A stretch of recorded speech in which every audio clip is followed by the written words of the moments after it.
Mr. Chair, do we have a representative of the Department of Foreign Affairs today? Yes, we have. Yes.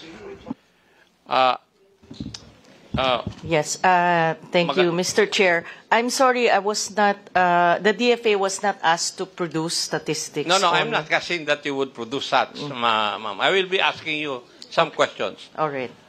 Would you know, ilan po kayang agency ng gobyerno ang pwedeng mag-issue ng visa to foreign nationals? There are several, but the main visa issuing agency is the Department of Foreign Affairs. There are also other investment promotion agencies such as the special economic zones that issue specific visas. There are also the special retirement visa issued by the Philippine Retirement Authority. We also have the special investment resident visa issued by the Department of Trade and Industry Board of Investment. So there are several visas, Mr. Chair, Your Honor. The DFA issues the following visas: temporary visitors visas, seamen's visas, transit visa, 9C, foreign government officials visa, 9E. We have the 13 series or the non-quota and quota immigrant visas. We also issue that, of course, in coordination with BI. We also issue special non-immigrant visas, the 47A2, which we issue, but we process this along with the Department of Justice, and also the refugees visa, 47B. Thank you, ma'am. Pero in effect, the DFA is not involved in any mechanism or framework that would monitor the issuance of other visas by other agencies.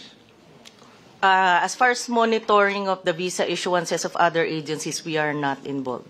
Yes. And you do not have any supervisory oversight over these agencies? We have none, Congressman. Wala pong agency of government that can tell us, the members of this committee, kung ilan po ang visa na i-issue na sa foreign nationals.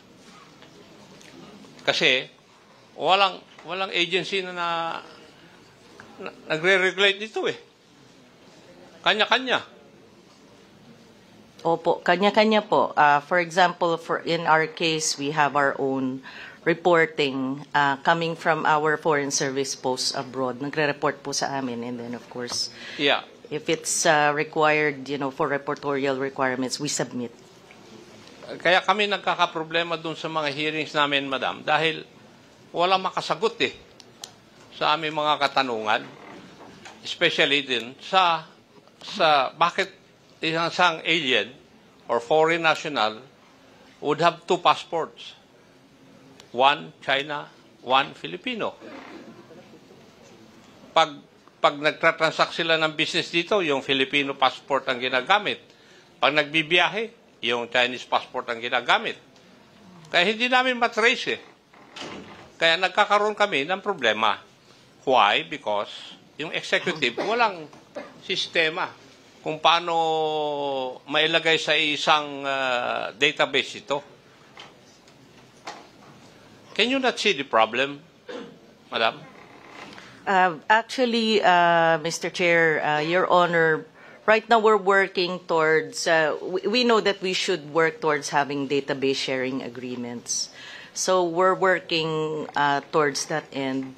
In fact, for example, I don't want to speak for BI. BI can say that they have database agreements with other agencies na po. Perhaps BI can share. I don't want to. Hindi po ba parang But dapat yes, merong... yes, we agree. We should have merong isang agency na parang imbudo na dun lahat papunta yung data insofar as visas granted are concerned? The thing, sir, is there are data privacy laws that we have to observe and respect also. We may want to have database sharing agreements with other agencies, but there are constraints. For example, intelligence agencies might invoke data privacy laws. for their not wanting to have a database sharing agreements with us.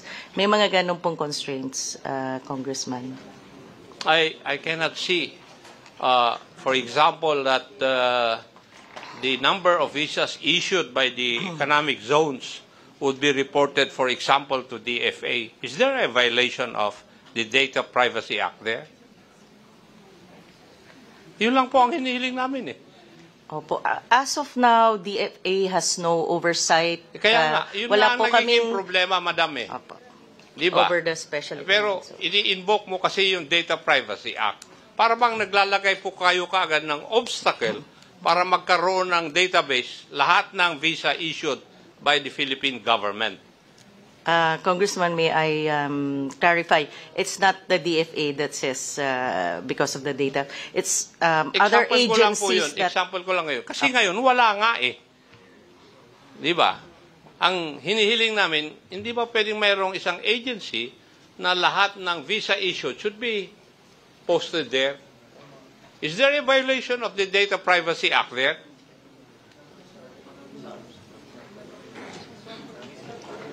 Thank you, Mr. Chair. Kung ganyan ang nangyayari, stumbling block ang nangyayari eh. There's always they are always hiding on the mga Republic Acts. In PESA, Your Honors, we are issuing the PESA visa only recently, that is on November 2021, because that was the only year when we started to implement our mandate under our charter that we are able to issue the PESA visa. Before November 21, we are using the DOJ 4782 visa for all workers who are employed inside the PESA economic zone, Your Honors. But ang premise po natin, hindi po nagre-register ang PESA ng POGOs or those involved in online gaming. So we are not issuing the PESA visa anything to POGO, wala po. Okay. Yung ang tinatanong lang natin visa, hindi na natin tinatanong yung Pogo muna. Okay. So Anyway, now it's clear that Your the Honor. economic zone issues visa as well. Yes, Your Honor, and we call it the PESA visa. We started to issue that November 2021. From November 2021 And maybe up to Congressman this year. Adjong, wait. And maybe Congressman Adjong, Congressman Acop was right all the way.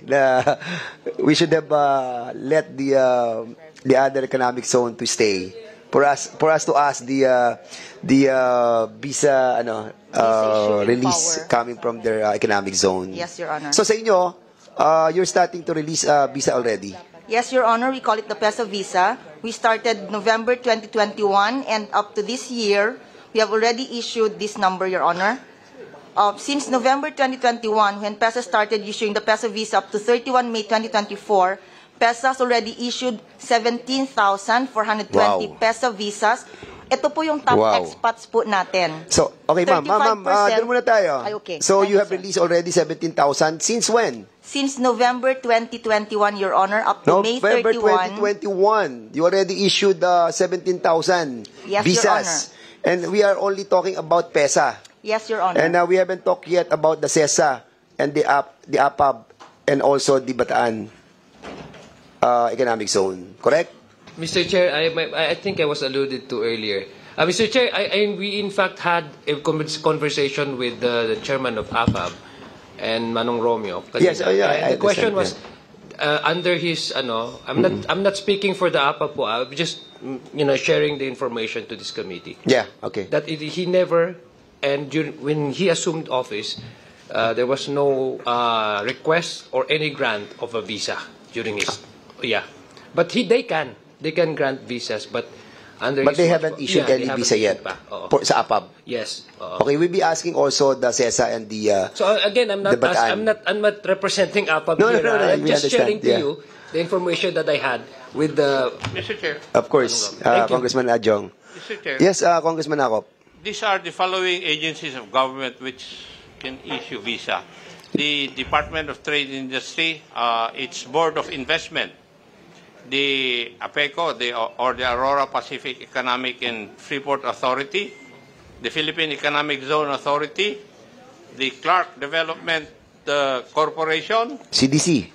the Cagayan Economic Zone Authority, AFAB, the Authority of the Freeport Area of Bataan, Subic Bay Metropolitan Authority, the Bureau of Immigration, and the Philippine Retirement Authority, Mr. Chair. Yes, and primarily the very reason why we allow this visa issuance is to attract businesses. Unfortunately, may nakita tayong problem along the way, may bump na dinaanan tayo, and this is the criminal activities that is included in the offshore gaming operations. And that's the reason why we are trying to find out saan mas maraming pumapasok itong visa application na to, and thereby malalaman po natin yung how many well, actually sagutin ko na rin yung query ni asan yung yung hinanap ko kanina, that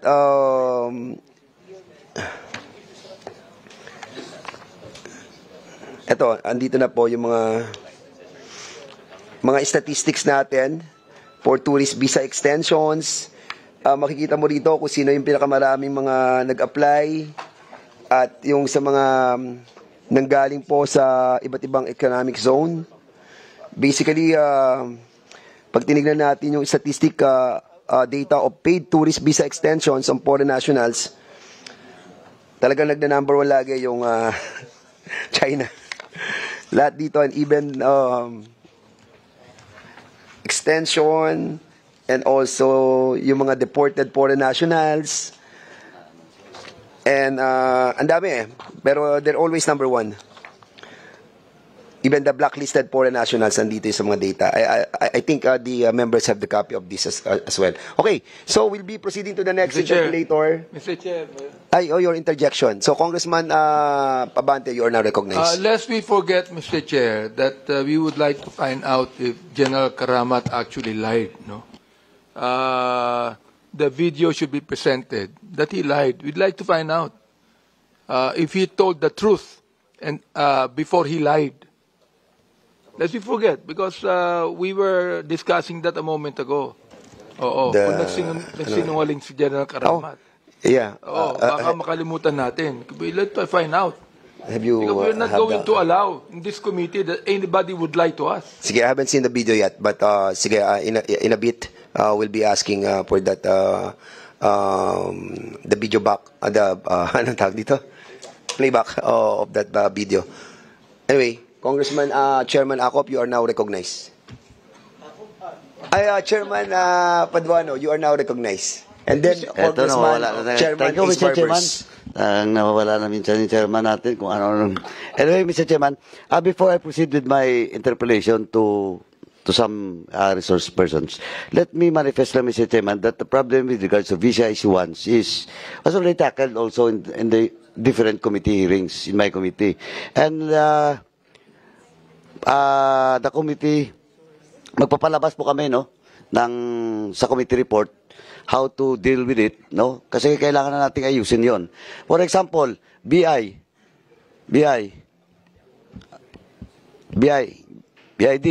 O, di ba, ano nga, yung authority niyo to issue visa emanates from what? Yung old law pa rin po namin, Your Honor, yung Commonwealth Act number 613, 1940 law. Commonwealth Act yun, Mr. Chairman, napakatagal na yun. Pero hanggang ngayon, hindi pa yan na-amend o na-resend. Kasi nagka-problema tayo dyan eh. In fact, yung mga entry of students, Chinese students, di ba? One of the provision of such that act is with regards to the authority of BI to issue visas for students that wants to stay longer. Tama? Yes, Mr. Chair. That's only one. That's only one of those. The BI can issue student visas. Kaya nga, Mr. Chairman, as I've said, in the committee report, dapat ipapalabas natin yan para ayusin na yung question ng visa issuance, Mr. Chairman. Now, Mr. Chairman, let me proceed with, doon na lang po, kasi kanina pa dito si Mayor Lasatin. Is he still around? Ay, Mayor. Thank you, Mayor, for coming, no? Anyway, Mr. Chairman, mabilis lang to. Mayor, sorry po, medyo matagal kang naghintay. But I was the one that requested for your presence in today's hearing. Now, Mayor, not your name, but Angeles City was mentioned during the investigation last week, and the city of Angeles was mentioned by Mayor of Purak, Pampanga.